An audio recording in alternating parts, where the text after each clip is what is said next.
আজ আমরা এমন একটা মুভি এক্সপ্লেনেশন করব যেখানে দেখানো হয়েছে এক অভিশপ্ত আত্মা প্রতি রাতে এই মেয়েটির সাথে এমন জঘন্য কাজ করত যা বলার বাহিরে। তো এমন কি করত জানতে হলে সম্পূর্ণ ভিডিওটি আপনাকে মনোযোগ সহকারে দেখতে হবে। তো মুভির শুরুতে আমরা ইচা নামের এই মেয়েটিকে দেখতে পাই। সে প্রতিদিন স্বপ্নে দেখতে পারত যে সে প্রতি রাতেই একটা রাজপ্রাসাদে যেত এবং সেখানে হ্যান্ডসাম দেখতে একটা ছেলের সঙ্গে তার প্রতিদিনই দেখা হতো এবং সেই ছেলেটা তার সঙ্গে প্রতি রাতেই অত্যন্ত ঘনিষ্ঠ মুহূর্ত কাটায়। আর ওপর থেকে আমরা বাস্তব জীবনে দেখতে পাই ইচা ঘুমিয়ে আছে, কিন্তু তার উপরে ভর করে আছে অদ্ভুত এক শয়তান। এবার আমাদের আর বুঝতে বাকি থাকে না যে তার ওপর এক অভিশপ্ত ভয়ানক শয়তান ভর করেছে, যে বাস্তব জীবনে প্রতি রাতে তার সাথে ঘনিষ্ঠ মুহূর্ত কাটায়। এরপর হঠাৎ করে তার ঘুম ভেঙে যায়। ইচা দেখে তার স্বামী এরিয়েল বাড়িতে ফিরেছে। সে প্রতিদিন বাড়িতে লেট করে ফিরত, তাই ইচা তাকে বলে যে সে যেন এভাবে লেট করে বাড়িতে না ফিরে। এরপর দেখা যায় এরিয়েল জামাকাপড় খুলে একটা হ্যাঙ্গারের মধ্যে ঝুলিয়ে রেখে যায়, কিন্তু একটু পরেই দেখা যায় সেই শয়তান তার কাপড় চোপড়গুলো সেখান থেকে ফেলে দিচ্ছে। ইচা যখন দেখে কাপড়গুলো ফ্লোরে পড়ে আছে, তাই সে তার স্বামীর সঙ্গে অনেক ঝগড়া করে, কারণ এত রাতে তো সে বাড়িতে ফিরে এসেছে, তারপরে আবার কাপড় চোপড়গুলো ফ্লোরে ফেলে রেখেছে। এরিয়েল তাকে বললেও সে বিশ্বাস করে না, কারণ ইচা ভাবে যে তারা দুজন ছাড়া আর তো কেউ নেই এই ঘরে। তাহলে এই কাপড়গুলো কিভাবে মাটিতে পড়বে? নিশ্চয়ই এরিয়েল ফেলেছে। ইচা পরের দিন সকালবেলা কাজে বের হয় এবং সে তার এক বান্ধবীকে বলে কালকে রাতে ঘটে যাওয়া সেই ঘটনা। এই কথাগুলো শুনে তার বান্ধবী তাকে বলে এতে তার কোনো দোষ নেই, কারণ ইচা তাকে আগের মতো সময় যায় না, তাই হয়তোবা এরিয়েল তার সঙ্গে এরকম ব্যবহার করছে। সে তাকে বলে সে যেন তার জন্য একটু সময় দেয়, তার জন্য যেন একটু সেজেগুজে থাকে বাড়িতে। এরপর দেখানো হয় রাত্রিবেলায় সে তার স্বামীর জন্য সেজেগুজে বসিয়ে রয়েছে। ঠিক তখনই এরিয়েল চলে আসে এবং ইচা তাকে অনেক যত্ন সহকারে কেয়ার করতে থাকে। এরকম দেখা যায় তার স্বামীও তার সঙ্গে ভালো ব্যবহার করছে। ধীরে ধীরে তারা যখন ঘনিষ্ঠ মুহূর্ত কাটাচ্ছিল, হঠাৎ করে আমরা দেখতে পাই সেই ভয়ানক শয়তানটি তাদের পিছু করছে এবং ইচার স্বামীর সঙ্গে সেও ঘনিষ্ঠ মুহূর্ত কাটাচ্ছে, কিন্তু ইচা সেটা অনুভব করতে পারছে না। এরপর আমাদেরকে দেখানো হয় সে প্রতিদিনের মতো আবারও স্বপ্নে সেই হ্যান্ডসাম ছেলেটিকে দেখতে পায়, কিন্তু সেই ছেলেটি আজকে তার ওপর অনেক রাগ করে আছে, যেটার কারণ হয়তোবা আমরা একটু আগেই জেনেছি। এরপর সেই শয়তানটি তাকে বলে সে তার ছাড়া অন্য কারো হতে পারে না। এই কথাটা শুনে ইচা অনেক ভয় পেয়ে যায় এবং ঘুম থেকে জেগে ওঠে। এরপর আমরা দেখতে পাই তার পেটের মধ্যে একটা ফুল রাখা আছে, যেটা সেই শয়তানটি তাকে স্বপ্নের মধ্যে দিয়েছিল। যখন সে অনুভব করে যে এরিয়েল তো তার কাছে নেই, তাহলে বাস্তব জীবনে এই ফুল কিভাবে তার কাছে এলো? সে নিচে যায় এবং দেখে এরিয়েল তার জন্য ব্রেকফাস্ট বানিয়ে রেখেছে এবং তারা একসাথে সকালের ব্রেকফাস্ট করে এবং তাদের আগের ভুলের জন্য একে অপরের কাছে ক্ষমা চায়। এবার খাওয়া দাওয়া শেষ করে তারা যে যার যার মতো কাজে যায়। কাজে গিয়ে ইচ্ছা দেখতে পায় যে সেই ঘরের মধ্যে যে ফুল সে পেয়েছিল সেটাই এখানেও আছে। সে ভয়ে ভয়ে সে ফুলটা যখন ধরতে যাবে, ঠিক তখনই ওপর সাইড থেকে কোনো এক ছেলে সেই ফুলটা সেখান থেকে নিয়ে যায়। এবার সেই ছেলেটি ইছার সামনে চলে আসে এবং ইছা তাকে দেখে প্রথমে অনেকটাই ভয় পেয়ে যায়, কারণ সেই লোকটিকে আগে কখনো দেখেনি। এরপর হঠাৎ করেই তার চোখ পাশে থাকা এক আয়নার ওপর পড়ে। ইছা দেখতে পায় যে ছেলেটা তার সামনে দাঁড়িয়ে আছে সে আসলে মানুষ নয়, ভয়ঙ্কর এক শয়তান মানুষের রূপ ধরে তার সামনে দাঁড়িয়ে আছে। সে অনেক ভয় পেয়ে যায় এবং দৌড়িয়ে ওয়াশরুমে চলে যায় এবং সেখানে তার রক্তকাশি হয়। কাশের সাথে তার মুখ থেকে অনেক রক্ত বের হতে থাকে এবং ভয়ঙ্কর পোকা বের হতে থাকে। এটা দেখে তার বান্ধবী তাকে কারণ জিজ্ঞাসা করলে ইছা তাকে কিছু না বলে সেখান থেকে চলে যায়। দৃশ্য পরিবর্তন হয় আর আমাদেরকে দেখানো হয় ইচা তার বোনের সঙ্গে বসে আছে এবং এখান থেকে আমরা জানতে পারি তার অনেক দিনের তাদের ঘরে একটা সন্তান আসবে, কিন্তু অনেক চেষ্টা করার পরেও তাদের ঘরে কোনো সন্তান আসে না। এর জন্য সেই রাতে ইচার বোন তাকে কিছু ঔষধ সাজেস্ট করে এবং ইচা ফোনে মেসেজ করে এরিয়েলকে সেই ঔষধগুলো নিয়ে বাড়িতে আসতে বলে। এরিয়েল যখন ঔষধ নিয়ে বাড়িতে ফেরে তখন সে দেখতে পায় তার সামনে দিয়ে ইচা কোথাও একটা যাচ্ছে। সে যখন তাকে ডাক দেয় তখন হঠাৎ করে এসে থেমে যায় এবং তার দিকে অদ্ভুতভাবে তাকিয়ে থাকে। একটু পরে দেখা যায় ইচার পেট ধীরে ধীরে ফুলে যাচ্ছে এবং হঠাৎ করেই তার পেট থেকে এক ভয়ঙ্কর দেখতে বাচ্চা মাটিতে পড়ে এবং সেই বাচ্চাটার চেহারা এতটাই ভয়ঙ্কর ছিল, মনে হচ্ছিল যে ভয়ঙ্কর কোনো শয়তানের বাচ্চা হবে। এরপর সেই বাচ্চাটা এরিয়েলের দিকে ছুটে আসতে থাকে, কিন্তু এসব দেখে এরিয়েল অনেক ভয় পেয়ে যায় এবং দৌড়ে পালাতে গিয়ে তার এক সিনিয়র স্টাফের সঙ্গে ধাক্কা লাগে এবং সে তাকে ভয় পেয়ে সব কথা বলে দেয়। এবং যখন এরিয়েল পেছনে তাকায় সে দেখতে পায় যে সেখানে তার স্ত্রী নেই। সেই লোকটা এরিয়েলকে বলে, যেটা হয়তোবা তোমার দেখার ভুল হতে পারে, সারাদিন কাজ করেছ কিনা, কি দেখেছ? কিন্তু এরিয়েল তাকে বললেও সে বিশ্বাস করে না। এরপর আমাদেরকে দেখানো হয় এরিয়েল বাড়িতে ফিরেছে, কিন্তু তার চেহারা দেখে মনে হচ্ছে সে এখনো ভয়ে আতঙ্কিত হয়ে আছে। কিন্তু অপরদিকে তার স্ত্রী ইচা তার সঙ্গে স্বাভাবিকভাবে কথা বলছে। এরপর তারা যখন রাতে ঘুমাতে যায় তখন এরিয়েল তাকে বলে কাল যেন ভালো একটা ডাক্তার দেখায় ইচা, কারণ কিছুদিন ধরে তার শরীরটা খুব একটা ভালো যাচ্ছে না। এরপর দেখা যায় পরে তারা ঘুমিয়ে পড়ে, কিন্তু কোনোভাবেই এরিয়েল ঘুমাতে পারছে না। সে যতবার ঘুমাতে চেষ্টা করে শুধু আগের সেই ভয়ানক দৃশ্যটুকু তার চোখের সামনে ভাসতে থাকে। এরপর থেকে দেখতে সকাল হয়ে যায় এবং সেই ডাক্তার মহিলা তাদের বাড়িতে এসে ইচার ভালোভাবে বডি ম্যাসেজ করে দেয় এবং সে এরিয়েলকে জানায় যে শীঘ্রই তাদের বাড়িতে নতুন মেহমান আসতে চলেছে, কারণ তার স্ত্রী 4 মাসের প্রেগনেন্ট। এই কথাটা শুনে এরিয়েল যেন আকাশ থেকে মাটিতে পড়ল, কারণ সে তো কোনোভাবে বুঝতে পারে না যে তার স্ত্রী কিভাবে গর্ভবতী হল, কারণ সে তো দীর্ঘ 6 মাস ধরে কাজের জন্য বাইরে গিয়েছিল। তাহলে কিভাবে কি হলো? এরপর সে কাজে ফিরে তার সিনিয়র স্টাফকে সবকিছু খুলে বলে এবং এই কথাটা শুনে সেই স্টাফ সিদ্ধান্ত নেয় যে সে নিজে গিয়ে ইচার সঙ্গে কথা বলবে।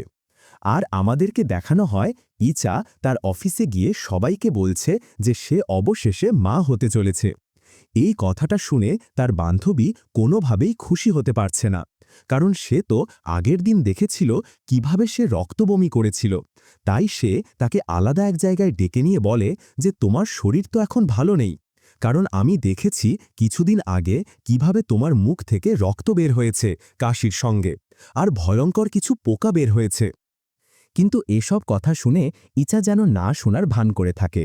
এরপর আমরা দেখতে পাই এরিয়েল যখন কাজ করছিল হঠাৎ করেই একটা গাড়ির ভেতর থেকে বাচ্চার কান্নার আওয়াজ ভেসে আসছিল। সে যখন লাইট দিয়ে গাড়ির ভেতরে দেখে সে দেখতে পায় যে সে যে আগে ভয়ঙ্কর সেই শয়তানের বাচ্চা দেখেছিল সেই বাচ্চাটাই গাড়ির ভেতরে আটকা পড়ে আছে এবং চিৎকার করছে। এই দৃশ্য দেখে এরিয়েল অনেক ভয় পেয়ে যায় এবং সেখান থেকে পালিয়ে যায়। আর আমরা দেখতে পারি সেই গাড়ির পেছনেই ভয়ঙ্কর এক শয়তান সেই বাচ্চাটিকে কোলে করে দাঁড়িয়ে রয়েছে। এবার এরিয়েল বাড়িতে ফিরে আসে, আর কিছুতে যেন তার মাথা থেকে এই কথাটা নামছে না যে তার স্ত্রী কিভাবে গর্ভবতী হল। তারপর সে তাকে সন্দেহ করে, তার ফোন চেক করে এবং সে তার ফোনের মধ্যে দেখতে পায় ইচা বেশ কিছুদিন ধরেই একটা ছেলের সাথে মেসেজে কথা বলছে। এরিয়েল যখন সে ছেলেটার কথা তার কাছে জানতে চায় সে বলে এটা তার ছোটবেলার বন্ধু, যে তার স্ত্রী মারা যাওয়ার পর তার সঙ্গে মাঝে মধ্যে কথা বলতো, কিন্তু তাদের মধ্যে তেমন কোনো সম্পর্ক নেই। সে বুঝতে পারে কী কারণে এরিয়েল তার উপর সন্দেহ করছে, তাই সে এরিয়েলকে বলে তারা কালকেই ডাক্তার দেখাতে যাবে এবং সে এটা প্রমাণ করে দেবে যে তার গর্ভে যে সন্তান রয়েছে সেটা আর কারো নয় বরং এরিয়েলের নিজের। এরপর পরের দিন সকালবেলা তারা দুজনেই হসপিটালে যায় এবং ডাক্তার ইচাকে ভালোভাবে পরীক্ষা নিরীক্ষা করার পর এরিয়েলকে বলে যে সে তো এখনও গর্ভবতী হয়নি। এই কথাটা শুনে ইচার অনেকটাই মন খারাপ হয়ে যায়, কারণ সে খুব ইচ্ছা নিয়ে এখানে এসেছিল। এরপর ডাক্তার তাদের বলে এটা হয়তোবা তার চিন্তার কোনো ভুল হতে পারে। এরপর ইচা অফিসে গিয়ে তার বান্ধবীকে সবকিছু খুলে বলে এবং তার বান্ধবী তাকে বলে যে দেখো তোমার সঙ্গে যা হচ্ছে এটা কোনো স্বাভাবিক ঘটনা না। ইচা কিছু বুঝে উঠতে পারে না যে তার বান্ধবী কি বলছে। তখন তার বান্ধবী তাকে বলে তাকে দ্রুত একজন কবিরাজের কাছে নিয়ে যাবে। এরপর তারা দুজনেই কবিরাজের কাছে নিয়ে যায়। এই কবিরাজ ছিল ইচার যে বান্ধবী তার এক আত্মীয়। সে যখন ইচাকে তার কাছে নিয়ে যায় কবিরাজ ইচাকে দেখেই প্রথমে অনেকটা ঘাবড়ে যায়, কারণ সে সামনাসামনি সেই শয়তানকে দেখতে পাচ্ছিল যে মানুষের বেশে তার পেছনে দাঁড়িয়ে আছে। সে বুঝতে পারে যে তার সঙ্গে এই শয়তানটি অনেক আগে থেকেই আছে এবং তার নানান ক্ষতি করছে। এরপর সেই কবিরাজ তাদের বিশেষ একটা রুমে নিয়ে যায় এবং সে ইচাকে জিজ্ঞাসা করে যে সে স্বপ্নে কোনো কিছু দেখে কিনা। ইচা জানায় যে সে স্বপ্নে দেখতে পায় যে সে প্রতি রাতেই একটা রাজপ্রাসাদে যায় এবং সেখানে হ্যান্ডসাম দেখতে এক ছেলের সঙ্গে তার দেখা হয় এবং সেই ছেলেটা তার সঙ্গে ঘনিষ্ঠ মুহূর্ত কাটায়। এই কথা শুনে কবিরাজের বুঝতে বাকি থাকে না যে সেই হ্যান্ডসাম ছেলেটাই আসলে অভিশপ্ত এক শয়তান।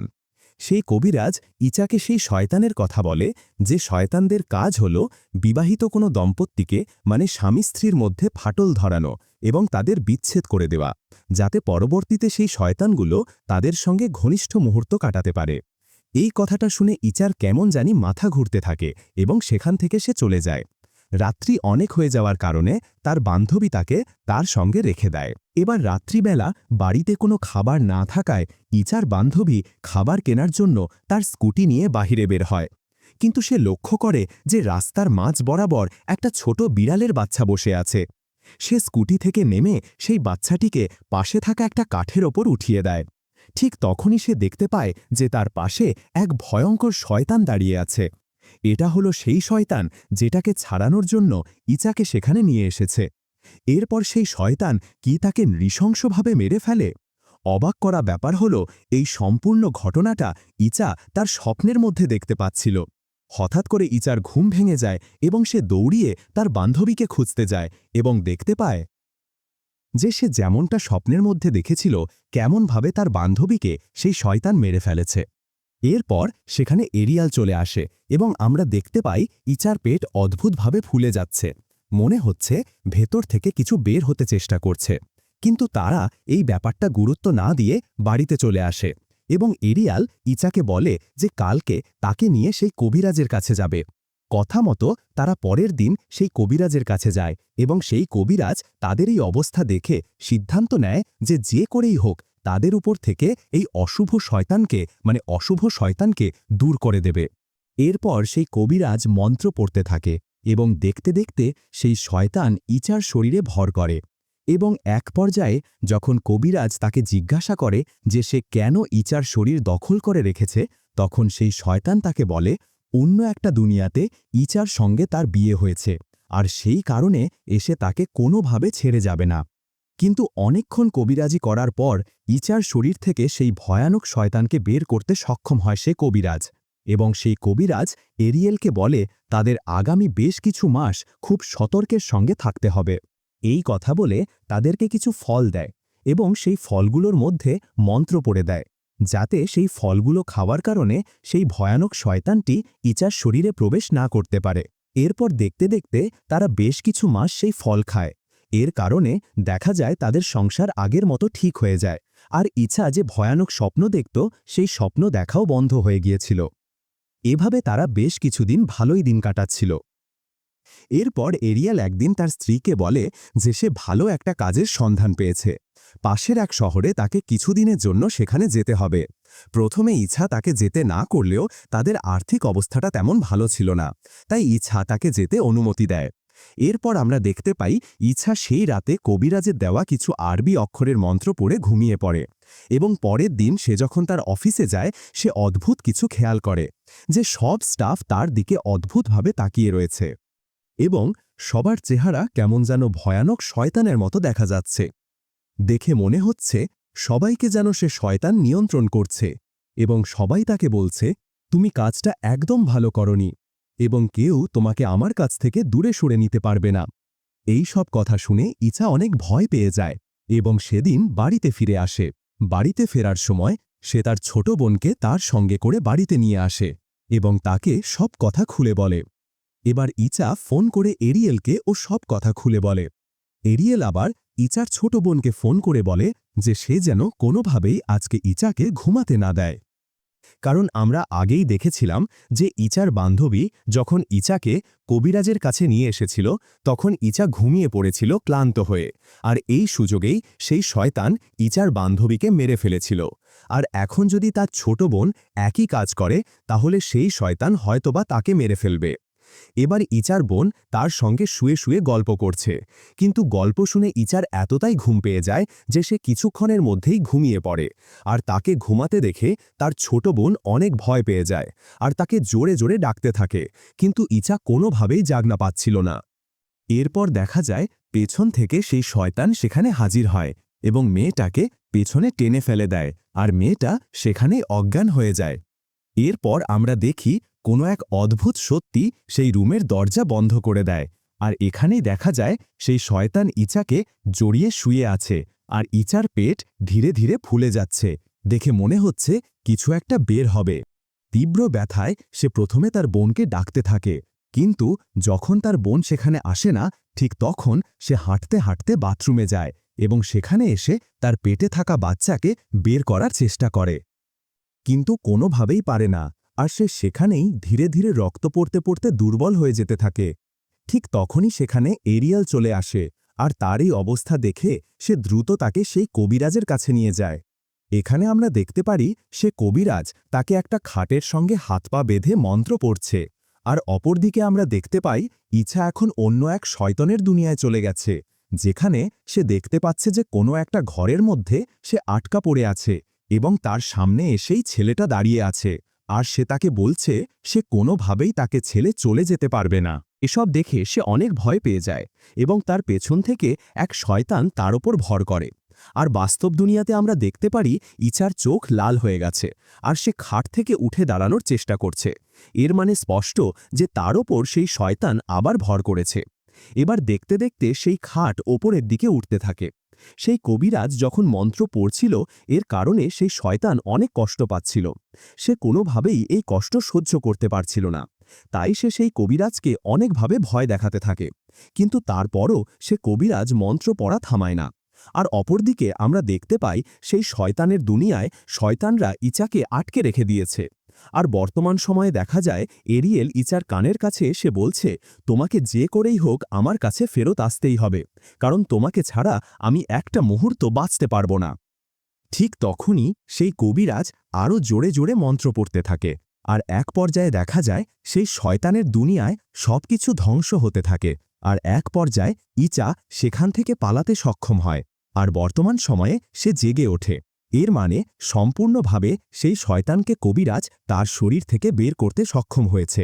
এবার দৃশ্য পরিবর্তন হয়, আর আমাদেরকে দেখানো হয় তাদের ঘরে দুটো সন্তান জন্ম নিয়েছে এবং তার ছোট বোন তাদের সঙ্গে থাকে। একদিন তার দুই ছেলে যখন বাইরে খেলা করছিল, ঠিক তখনই আমাদেরকে দেখানো হয় সেই লোকটাকে, যে তার বোনের স্বপ্নের মধ্যে শয়তান রূপে দেখা দিত। এর মানে বোঝা যায় সেই শয়তান এখনও তার পেছন ছাড়েনি। আর অবশেষে আমরা দেখতে পাই যে এই মুভিটা মূলত যে বিষয়ের উপর, মানে যার উপর ভিত্তি করে তৈরি করা হয়েছে, সেই মহিলাকে, মানে এই মহিলার সাথে যা ঘটেছিল সেটা নিয়েই এই মুভিটা তৈরি করা হয়েছে। তো ভিডিওটা কেমন লাগলো কমেন্ট করে জানিয়ে দিও।